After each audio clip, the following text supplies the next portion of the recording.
Yes, you! You like GMod, right? Yes! That's great. Today, you're gonna learn how to animate with it. First step to animating is the tools of the trade. Making actually good GMod animations with no add-ons is next to impossible. Even with a basic animation tool, it's still incredibly difficult without quality of life add-ons. You can find tons of tools on the GMod workshop, almost all of which can be helpful for animating in some way, but in this video, I'm just going to be focusing on the ones that I personally use to animate. This tool is called Stand Pose. It allows you to place any ragdoll in an A pose, which is much easier than manually standing them up. This next tool is called the Ragdoll Mover. It allows you to move ragdolls without the constraints of physics, and if you have experience with GMod, believe me, you know how annoying that can be. You can select any bone on a ragdoll and rotate it via that point. You can also select objects and move them without the constraints of physics. This tool is called the Advanced Bone Tool. It's like the Ragdoll Mover, except it's more suited for smaller objects with fewer bones, and for more precise movements of the Ragdoll Mover. This final tool is called the Stop Motion Helper, and it is by far the most important tool that I use to animate.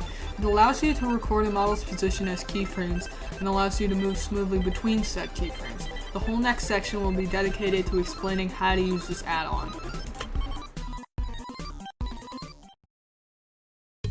To begin making an animation with Stop Motion Helper, use the Ragdoll Mover to get your character in a starting position that you are content with. For this demonstration, I'm making a short video of a scout throwing a baseball.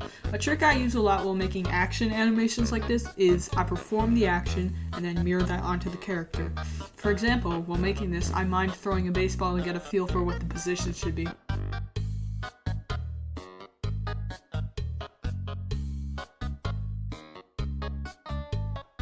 Once you have a good starting position, record a keyframe at the very first frame.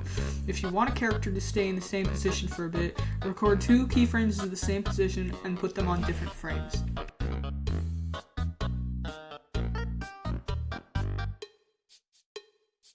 After this, move the ragdoll into the next position, a pose it should be in after continuing from the first position. The animation tool will automatically connect, or tween, these 2 positions, making a smooth animation.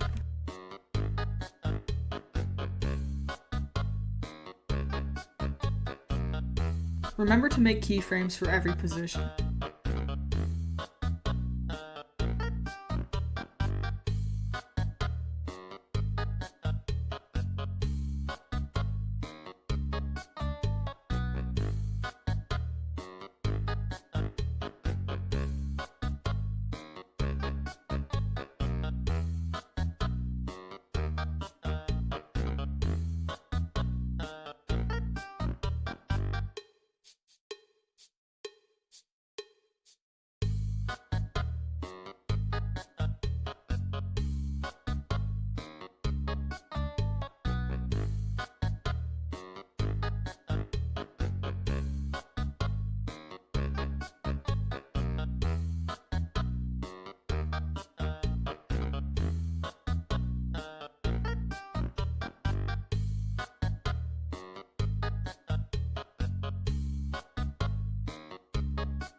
Awesome! We now have a short animation of a scout throwing a baseball. After you finish an animation, tweak the frame rate a bit if you feel the pacing is off. Also be sure to tweak the ease in, ease out for keyframes.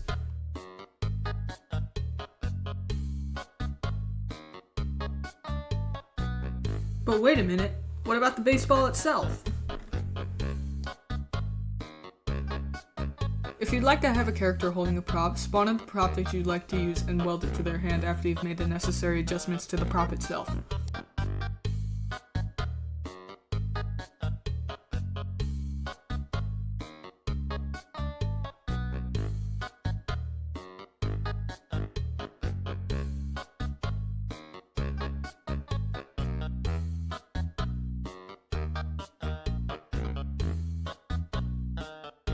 Once you've welded a prop to a character's hand, make sure it's unfrozen so you can run it through the existing animation. From there, you can record its keyframes and adjust it as necessary.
When animating a prop soaring through the air like this, you might notice that with just 3 keyframes, it's a little rough. However, there's an easy solution for this problem. In the frames directly before and after your middle keyframe, record 2 new keyframes and delete the original middle keyframe. This will help smooth out your animation. You can repeat this process with your 2 new keyframes, and from that you'll get 3 keyframes. You can repeat the process with the 3 keyframes, from which you'll get 4. You can repeat the process with the 4, and so on and so forth.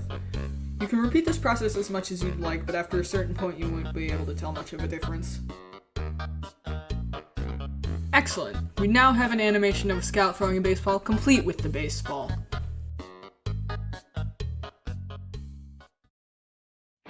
Even after you've finished your animation and you've recorded in OBS, Bandicam, or God forbid, Fraps, you've still got a lot of work to do, such as sound design and editing.